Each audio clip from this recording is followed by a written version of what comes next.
I was sitting in my car outside the gym at 5 in the morning, phone in my hand, and I just got a text from someone I used to look up to telling me that I was wasting my time, that I should get a real plan, that all this faith stuff is just me running away from reality.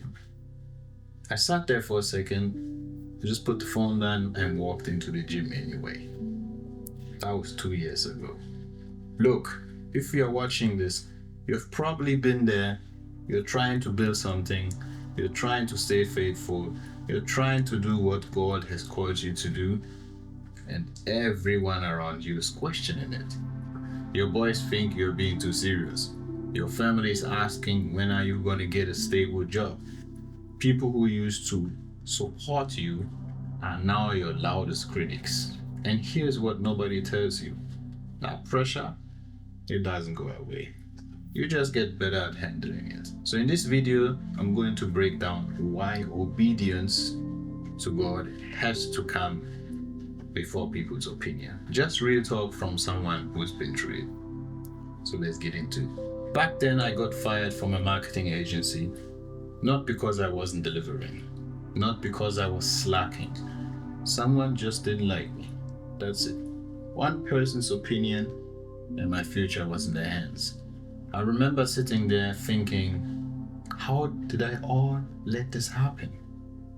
I built my life around, making other people happy, doing what they thought was right, following the path everyone said was smart. And in just one conversation, it was gone.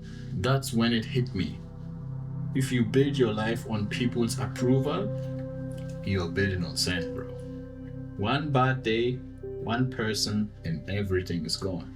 But when you build on obedience to God, that's going to be concrete, because it doesn't shift based on someone's mood or opinion. And I'm not saying it's easy. Look, I get it.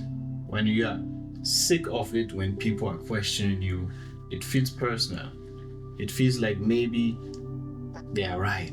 Maybe you are crazy for believing God is leading you somewhere different. But here's what I learned. The Bible is full of people who looked absolutely insane to everyone around them. Noah building a boat when it had never rained.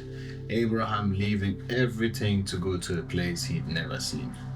David even fighting a giant when trained soldiers wouldn't.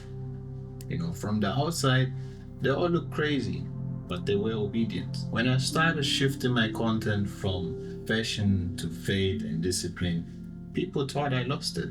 I had brand deals, I had following, and I was walking away from it to talk about God and training. My DMs were full of people telling me I was making a mistake, that I should stay in my lane, that nobody wanted to hear about faith. But here's the truth. I wasn't called to stay in a lane that wasn't mine anymore.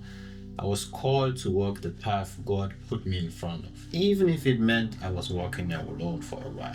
When you're obedient, you're not looking for a crowd to validate you. You're looking for God to guide you. And that means sometimes that the crowd gets smaller before it gets bigger. Now, I'm not saying ignore everyone. There's a difference between wisdom and noise. Wisdom comes from people who have walked the path, built something, who have stayed faithful through the hard seasons. Those voices, listen to them. Because noise comes from people who are comfortable. People who have never risked anything in life, who are scared of what you are doing because it reminds them that they're not doing it. That noise, ignore them. I remember when I was building my brand, I had two types of people in my life. One group kept telling me to play it safe, get a job, stop posting too much, stop being so intense about discipline and faith. These were good people, but they were comfortable. And comfort doesn't build anything in life. The other group, the other half, they were the ones who already walked through fire, who already built something, who already built businesses, who stayed faithful even when things were hard. Those people, they told me, keep going. It's supposed to feel like that. So here's the filter. Ask yourself, has this person done what I'm actually trying to do? Have they stayed obedient when it cost them something? If the answer is no, the opinion is just noise. And noise doesn't deserve a seat at your table. And this is where all comes together. At the end of the day, you can't control what people think. You can't control if they support you or not. You can't control if they understand your path.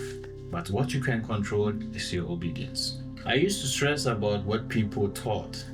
I'd post something and immediately check the comments. And bro, let me tell you that's exhausting. You're constantly trying to manage everyone's perception of you.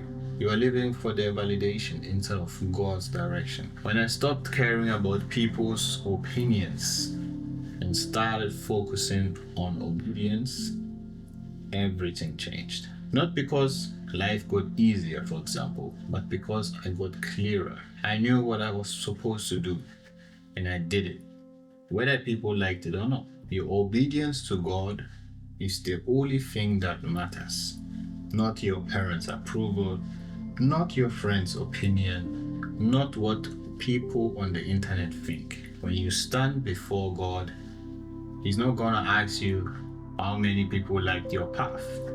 He's going to ask you if you walked it. So if you're in this season right now where everyone's questioning you, remember that morning I told you about sitting in my car, text from someone telling me just wasting time? I walked into the gym, I trained, I kept building, and I kept showing up. And you know what happened? The people who questioned me either came around or fell off. Your obedience isn't about proving people wrong. It's about staying faithful to God who called you to do. Even when it's lonely, even when it doesn't make sense, even when people you love don't get it. Because at the end of the day, you're not building for their approval, you're building for His glory. And that's the only opinion that matters.